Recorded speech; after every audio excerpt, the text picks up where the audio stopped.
Hey everyone, Carmen here. Welcome back to another video.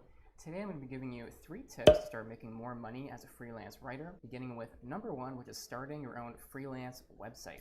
So this is something that I see a lot of my students do when they first start taking my courses, is they don't have a website together and they're just kind of working through Google Drive and Word docs.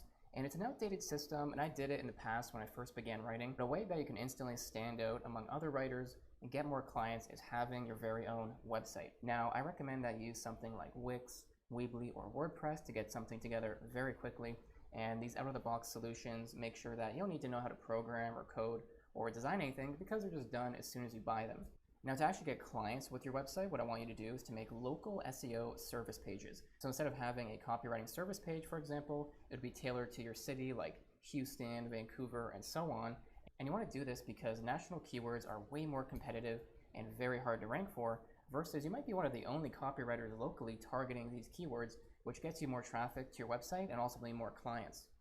Now, these pages should also explain exactly what you deliver and do for the client and how much you charge. I also want you to be blogging on your website on a regular basis. Now, let's say that you're a SaaS copywriter. You could be talking about SaaS, content marketing, SEO, lead gen. And why you want to do this is you bring the most relevant users to your website instead of blogging about random things that don't really get good people on the website who are most likely to convert, and just create a schedule where maybe you're blogging once per week and then you start ramping it up to a few times per week. Essentially, the more the better, and make sure you're learning about the basics of on-page SEO, which you can actually learn in my free SEO course on my website. I'll put a link in the description, and I have a lot of SEO blog posts you can learn about those things too on my website.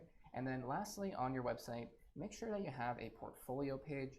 This is going to list all of your work, and it doesn't actually have to be published work. It can be just mock advertisements and content if you don't have real portfolio pieces, just to show the client what you're actually capable of. Number 2, make sure if you want to launch your freelance writing career that you're hitting all the big job boards every single day.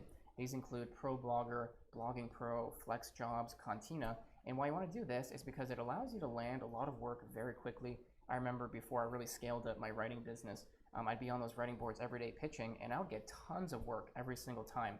And a lot of it compounds. You might pitch a gig, and then maybe a few weeks later or a month later, you end up getting it. But a lot of the times, if you're pitching several gigs a day, that's going to really add up, and next you know, you're making an extra 500,000 or even more every single month just from these job boards, and a lot of them are completely for free as well. Last but not least, strategy number 3 is refining your cold outreach. Now, a lot of writers and freelancers and businesses don't like the idea of cold emailing, cold calling, and doing things like that because it has a bad reputation for being very inefficient. And yeah, you might have to send out 1,000 emails if you have a really bad system. But if you know how to cold email and outreach properly, you can be sending out a couple dozen emails and landing meetings and clients if you do it right. Now, in my Wise Copy course, I go over my entire system, but I'm not going to leave you hanging, so here's a quick summary. Step number 1 in this process is making some kind of list of leads. So you might use a website like AngelList, Crunchbase, or LeadFerret, for example. Then you're going to run the URLs of target companies through hunter.io or some kind of email hunting tool, which allows you to find the emails of marketing executives and people who are gatekeepers. You would then run these emails through a CRM or just your regular Gmail, G Suite email tool, and you're essentially going to send personalized emails to these people, introducing yourself, while also making it very customized to them. So use their first name, use their last name, their company name, give them a compliment about their business or something they did recently, like receiving venture capital or landing a big client. And then after that, you need to follow up on a regular basis because they're pretty busy people, these CMOs, VPs of marketing, and so forth. And if you do that, you're pretty much guaranteed to get very high paying clients very quickly. And you refine the system, you test different subject lines and emails, and next you know, you're getting consistent pipeline and you're in control of your income.